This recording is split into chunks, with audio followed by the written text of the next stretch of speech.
పగల దండా కోరు వీరి పేరే.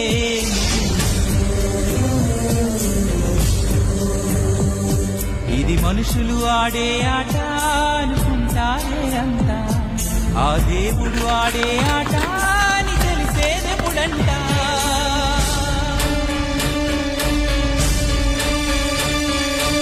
అయ్యో ఈ ఆటకి అంతే లేదుగా, అయినా లోకానికి అదుపే రాదుగా.